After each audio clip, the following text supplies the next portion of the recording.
अजी सुनो जी, आज क्या काम पर नहीं जाना तुम्हें? अब तो दिवाली और नए साल का सीजन है।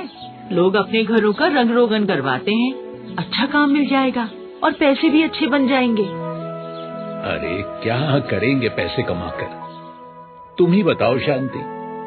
कोई पैसे खर्च करने वाला, कोई खेलने वाला, कोई खाने वाला भी तो होना चाहिए। नंद गोपाल पर भरोसा रखो, हमारे आंगन में भी लड्डू गोपाल खेलेंगे। अरे कब कब शांति, कब? मैं तो कृष्ण की पूजा करके थक गया, पर कोई प्रार्थना नहीं सुनी। बहुत हो गई प्रार्थनाएं, आज तो मैं उनसे झगड़ा ही करूंगा। दीपक ने अपने मन की बात शांति को बताई और नहा धोकर श्री कृष्ण के मंदिर की ओर निकल पड़ा। हमेशा की तरह मंदिर गया, पर ना तो पूजा की थाली ली और ना ही दीपक जलाया। चुपचाप श्री कृष्ण की मूर्ति के सामने गया, हाथ जोड़े, सिर झुकाया और मन ही मन श्री कृष्ण से बातें करने लगा। अरे मुरारी, आज तो मैं आपसे लड़ने ही आया हूँ। एक भक्त होने के नाते मुझे यह अधिकार है कि मैं आपसे लड़ सकूं, आपसे पूछ सकूं कि मेरी प्रार्थना क्यों नहीं स्वीकार हो रही है। मुझे जवाब चाहिए प्रभु, आपको मेरी बात का जवाब देना होगा। दीपक की नाराजगी में भी एक भक्त की प्रार्थना ही थी। दीपक को अपने अंतर मन में श्री कृष्ण की आवाज सुनाई देने लगी। दीपक, इस जगत में सब कुछ कर्मों पर आधारित होता है। ये तो कर्मा का सिद्धांत है। जैसे कर्म करो वैसे फल पाओ। अगर आनंद चाहिए तो दूसरे के आनंद का रास्ता मत रोको। प्रभु, मैंने ऐसा कब किया बताइए। भूल गए दीपक, तुमने अपने दोस्त अरुण से 5,000 रुपए उधार लिए थे, पर उसे वापस नहीं किए। उसे अपनी मां के इलाज के लिए उन पैसों की सख्त जरूरत थी, फिर भी उसने तुमसे नहीं मांगे। तुम्हें स्वयं ही उधार लिया पैसा वापस करने की कोशिश करनी चाहिए थी। हाँ प्रभु, ये तो मुझसे अनजाने में बड़ी गलती हो गई। काफी अरसे से तो अरुण संपर्क में भी नहीं है, पर मैं उसे ढूंढूंगा और उसके पैसे वापस करूंगा। प्रभु, मैं उसके पैसे वापस करूंगा। कोई बात नहीं दीपक, गलती का एहसास ही सुख की शुरुआत है। ये कहकर श्री कृष्ण अंतर्ध्यान हो गए। दीपक उठा, श्री कृष्ण को नमन किया और मंदिर से बाहर आ गया। घर पहुंचकर उसने सारी बात अपनी पत्नी शांति को कह डाली।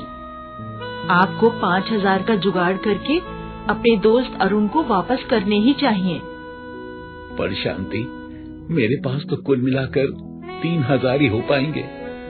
मेरा ये हार आप गिरवी रख दो, 2,000 इससे भी मिल जाएंगे। ठीक है शांति, 5,000 तो हो जाएंगे, पर असली समस्या ये है कि अरुण अभी कई दिनों से संपर्क में नहीं है। सबसे बड़ा काम तो उसे ढूंढना ही होगा।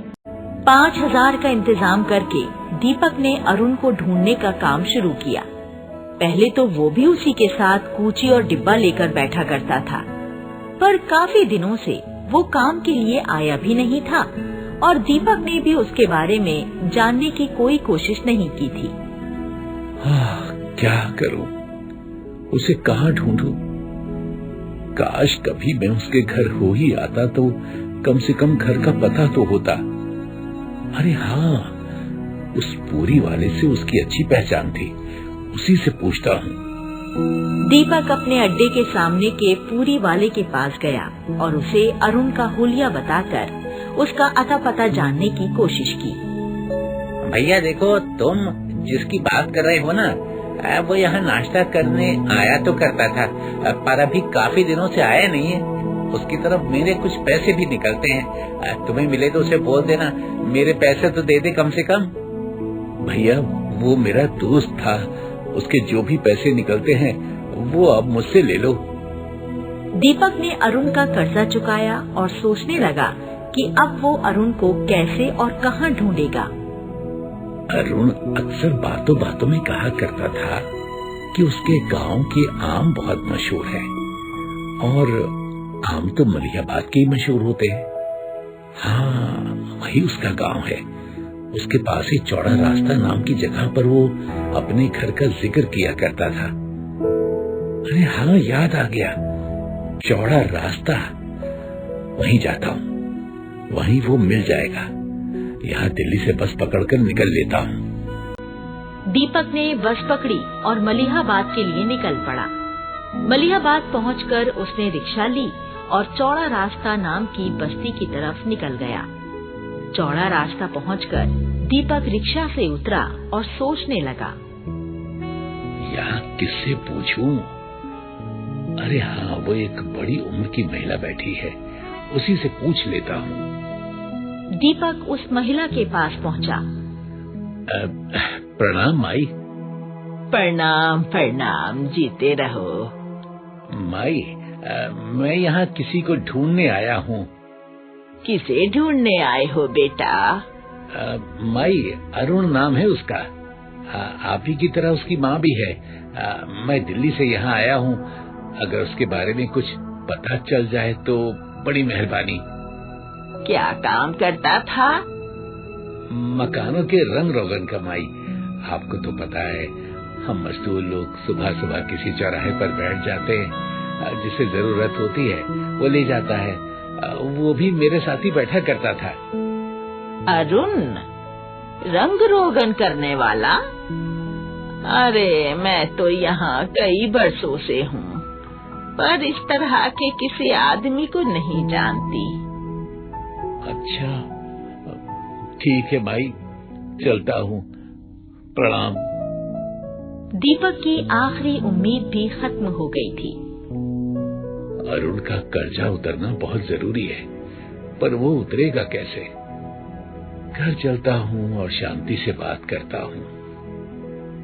दीपक बस पकड़कर घर वापस आ गया। उसने अपनी पत्नी शांति से सलाह ली। आपने तो अपनी तरफ से पूरी कोशिश की है ना? अब तो एक ही रास्ता रह जाता है। हम दोनों पैसे लेकर श्री कृष्ण जी के मंदिर में चलते हैं और पैसे उन्हीं के चरणों में रख देते हैं।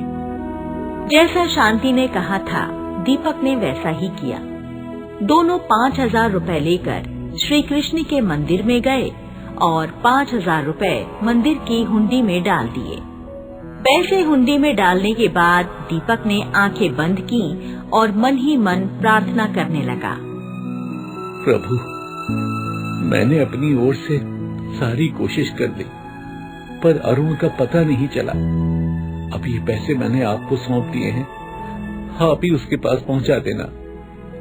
दीपक की प्रार्थना सुनकर उसके अंतर्मन में श्री कृष्ण प्रकट हुए। दीपक, चिंता मत करो, तुम्हारे पैसे अरुण तक पहुंच गए हैं। मैं ही वो अरुण हूँ जो तुम्हारा सखा बनकर जरूरत के समय तुम्हारी मदद किया करता था। बस तुम्हें ये समझाना चाहता था कि पैसे चाहे किसी दोस्त से उधार लो या ठाकुर जी की हुंडी से, उन्हें वापस चुकाने का ध्यान अवश्य रखना चाहिए। जी प्रभु, मैं इस बात का ध्यान रखूंगा सदा। दीपक, तुम्हें अपने घर में हमेशा खेलता लड्डू गोपाल चाहिए ना? जाओ, बाहर मंदिर की सीढ़ियों पर तुम्हारा लड्डू गोपाल तुम्हारा इंतजार कर रहा है। ये कहकर श्री कृष्ण अंतर्ध्यान हो गए। दीपक ने जल्दी से आंखें खोली और शांति से बोला, धन्यवाद प्रभु, धन्यवाद। शांति, शांति, चलो बाहर, हमारे घर का चिराग हमारा इंतजार कर रहा है, चलो आओ। दीपक ने शांति का हाथ पकड़ा और मंदिर की सीढ़ियों की ओर बढ़ चला। वहां जाकर उसने देखा कि एक नन्हा बालक मुस्कुराता हुआ उनकी ओर देख रहा है। ये लो शांति, यही है हमारा कुल दीपक, जिसे कृष्ण मुरारी ने हमारी झोली में डाला है।